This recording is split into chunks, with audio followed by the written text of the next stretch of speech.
144 भी लगता है तो उसका भी पालन करें, सोशल डिस्टेंस का पालन करें। जो निवेदन किया गया है कि सैनिटाइज किया करें, हाथ वाथ को साबुन से धोया करें, 1 मीटर की कम से कम दूरी रखें, सर्दी छींक खांसी के समय कुछ सामने रुमाल रख लें, दूसरे सामने व्यक्ति है उस तक न पहुँचे, साबुन का ज़्यादा से ज़्यादा उपयोग करें, घर के अंदर बंद रहें। इन चीज़ों का अगर हम पालन करते हैं तो निश्चित तौर पर 14 के आगे बिल्कुल बढ़ाने की आवश्यकता नहीं पड़ेगी, ऐसा मेरा मानना है। एक प्रश्न आया है, पुलिसकर्मी जो दिन रात इस व्यवस्था में लगे हुए हैं, काम में लगे हुए हैं, ड्यूटी में लगे हुए हैं, सुरक्षा में लगे हुए हैं, उनकी सुरक्षा के लिए सरकार क्या कदम उठा रही है?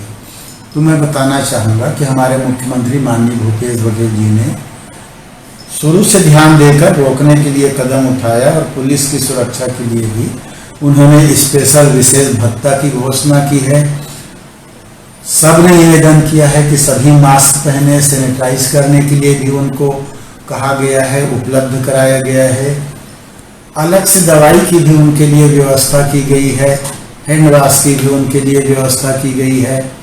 और ऐसे कर्मी जो दिन रात जिनको काम करना पड़ रहा है वो घर नहीं जाने के लिए भी कहा गया है, उनकी पूरी व्यवस्था हम लोग कर रहे हैं ताकि किसी भी प्रकार से परेशानी ना हो।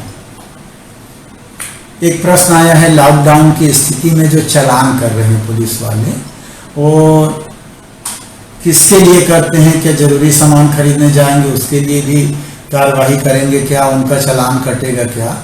तो मैं आप सबको बताना चाहूँगा, जरूरी सामग्री के लिए जो जा रहे हैं, दवाई के लिए, सब्जी के लिए, राशन के लिए, उसका कोई चालान नहीं कट रहा है, उस पर कोई कार्रवाई नहीं हो रही है, क्योंकि आधार कार्ड लेके निकल रहे हैं, परिचय पत्र लेके निकल रहे हैं, दवाई का लेके निकल रहे हैं, राशन कार्ड के लिए जा रहे हैं तो राशन के लिए जा रहे हैं तो राशन कार्ड जो होता है वो लेके निकल रहे हैं, दवाई की पर्ची, तो उनके लिए कोई कार्रवाई नहीं हो रही। कुछ लोग जानबूझ करके कर रहे हैं, 2 साल पुरानी पर्ची को लेकर निकल गए, मटर गश्ती करना और देखना, तो इन पर कार्रवाई हो रही है, जो जरूरी है उसके ऊपर हो रहा है।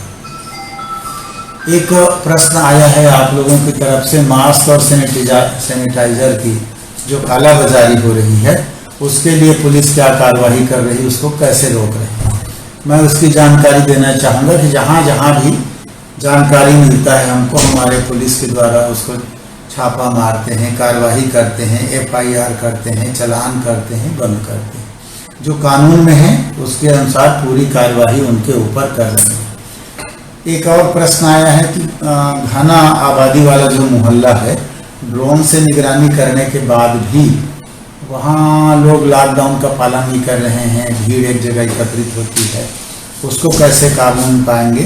तो हम लोग अपनी ओर से प्रयास, इसमें भी मैं कहना चाहूँगा कि जनता की जागरूकता पर निर्भर है।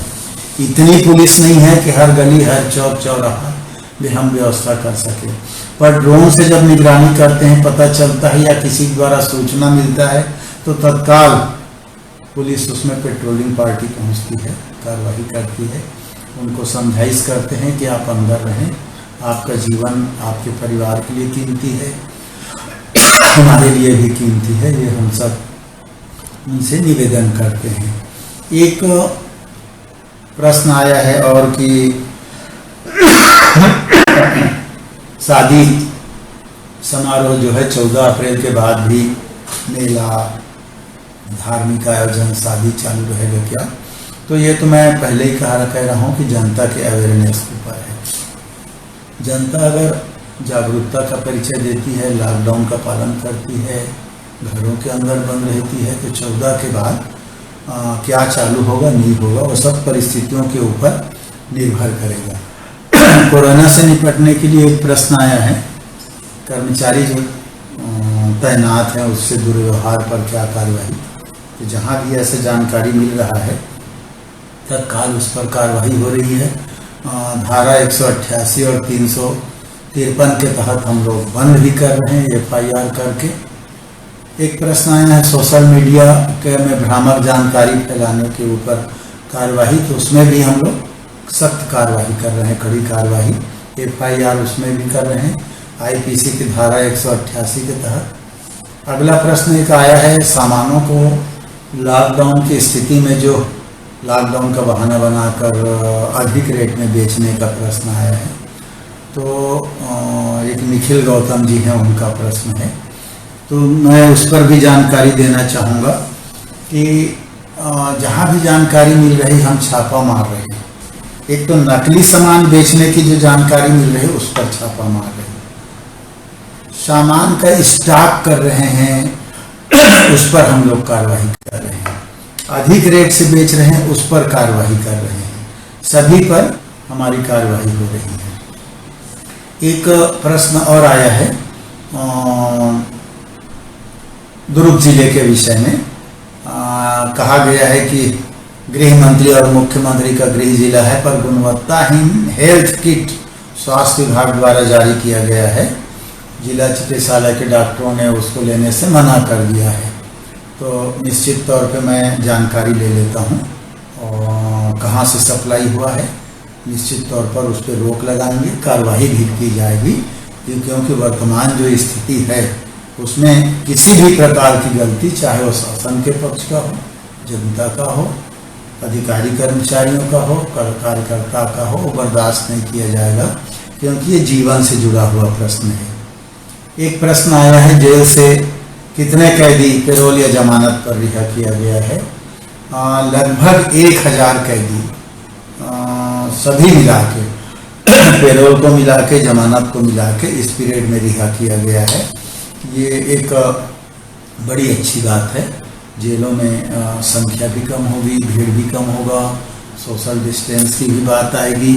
तो इस प्रकार से हमारी जो पुलिस विभाग के द्वारा किया गया कार्य है उसको किया जा रहा है। कई क्षेत्रों में हमारे जागरूक साथी बता रहे हैं कि बेवजह पुलिस के लोग परेशान कर रहे हैं, ऐसी कोई बात नहीं है। बेवजह जो घूमते हैं उसको जरूर रोक लगाते हैं, समझाइश देते हैं। पुलिस के द्वारा बेवजह परेशान नहीं किया गया, बल्कि पुलिस के द्वारा तो अनेक प्रकार से लोगों को समझाइश दी जा रही, उनकी आरती करके, उनको गाना गा के, कई प्रकार से।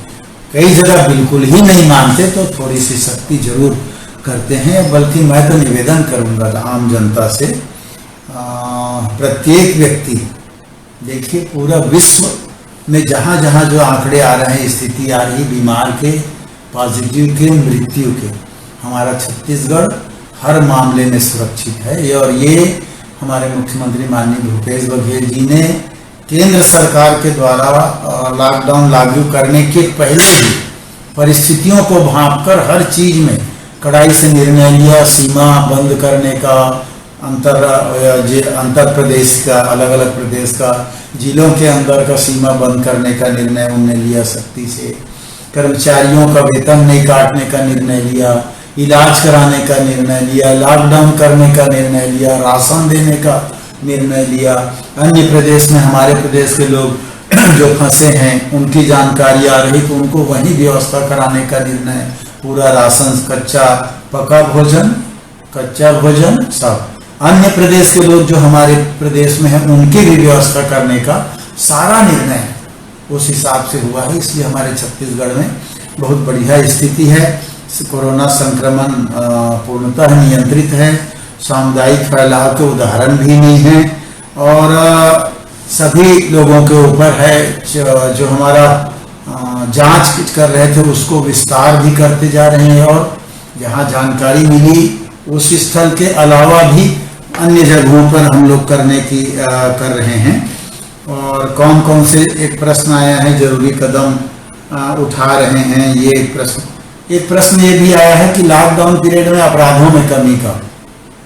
तो मैं कहूँगा कि लॉकडाउन पीरियड में थानों में FIR या घटनाक्रम का बहुत न्यूनतम है, बहुत न्यूनतम है, बहुत कम आ गया है। लॉकडाउन पीरियड में कोई अपराध ज़्यादा घटित नहीं हुआ है। 11 दिन के जो स्थिति अभी गुजरा है बहुत कम % है, ये एक बड़ी अच्छी बात है हमारे लिए। और मैं ये कहना चाहूँगा कि पुलिस के द्वारा लॉ एंड ऑर्डर की स्थिति बनाए रखने भर की किया गया ऐसी बात नहीं है। आम जनता, गरीब, दिहाड़ी मजदूर, बीमार, असहाय लोग, उनको भोजन उपलब्ध कराने की बात, घरों के अंदर रखने की बात, और उनको दवाई वगैरह की ब्यात उनकी व्यवस्था सुनिश्चित करने के बाद विदेश से जो आए नागरिक हैं उनको चिन्हित करके उनका परीक्षण करने का, जांच करने के बाद उनको टेस्ट कराने की बाद, क्वारंटाइन करने के बाद, होम आइसोलेशन में रखने के बाद, चिन्हांकित करने के बाद सारे काम सारी बार किया जा रहा है हमारे पुलिस विभाग के द्वारा। निश्चित तौर पर ये एक बड़ी उपलब्धि की बात है। तो मैं समझता हूँ आप सबका जो ये प्रश्न आया था, अधिकांश प्रश्न का जवाब मैंने दिया है और इस प्रकार से फिर अगर कोई प्रश्न आएगा तो निश्चित तौर पर बाद में फिर एक आध दिन ऐसा होगा जिस दिन हम लोग और इन उत्तर को दे देंगे। समुचित कार्यवाही जो हम लोग कर रहे हैं, जिलों की सीमाओं को सील कर दिया गया है, एक प्रदेश से दूसरे प्रदेश की सीमा को सील कर दिया गया है। सीमाओं में फिक्स पैकेट हम बना दिए हैं जहां निगरानी कर रहे हैं। शहर के भीतर भी अलग अलग पॉइंट बना दिया गया है पुलिस विभाग के द्वारा। फ्लैग मार्च हमारे पुलिस विभाग के अधिकारी और कर्मचारी निकाल रहे हैं। धार्मिक समुदाय के लोगों की मीटिंग कर करके भी हमारा विभाग काम कर रहा है। सब्जी मार्केट, राशन दुकान, दवाई दुकान, ये सब समय पर खुला रहे उसके भी हम लोग बराबर व्यवस्था कर रहे हैं। भीड़ भाड़ वाले स्थानों को चिन्हांकित किए हैं। लॉकडाउन उल्लंघन करने वालों के ऊपर FIR करना, अनावश्यक रूप से घूम रहे उनको समझाइश देना, पकड़ना। सुव्यवस्थित तकनीकी रूप से हमारा वार रूम बना है, कंट्रोल रूम, वहाँ उनके माध्यम से हम पूरे, जैसे रायपुर है 300-400 कैमरे लगे हैं, उसके माध्यम से निगरानी करना और ड्रोन के माध्यम से करना। होम क्वारंटाइन लोगों को समय समय पे चेक करना, पेट्रोलिंग करना, बीट आरक्षक का काम करना, होम क्वारंटाइन को बराबर देखना, चिन्हांकित करना, घर के बाहर निशान लगाना, ये सारी अनेक व्यवस्थाएं जो हम लोगों ने किया है और उस पर काम चल रहा है। तो मैं समझता हूँ आखिरी निवेदन आम जनता से कि लॉकडाउन का भरपूर इस्तेमाल करें, पालन करें, ताकि आगे कोई पेशेंट ना हो, पॉजिटिव ना हो। आपका जीवन आपके परिवार के लिए, हम सब के लिए, समाज के लिए बहुत उपयोगी है। इसलिए आप अपने जीवन को सुरक्षित करने के लिए, संक्रमण से बचने के लिए लॉकडाउन का पालन करें।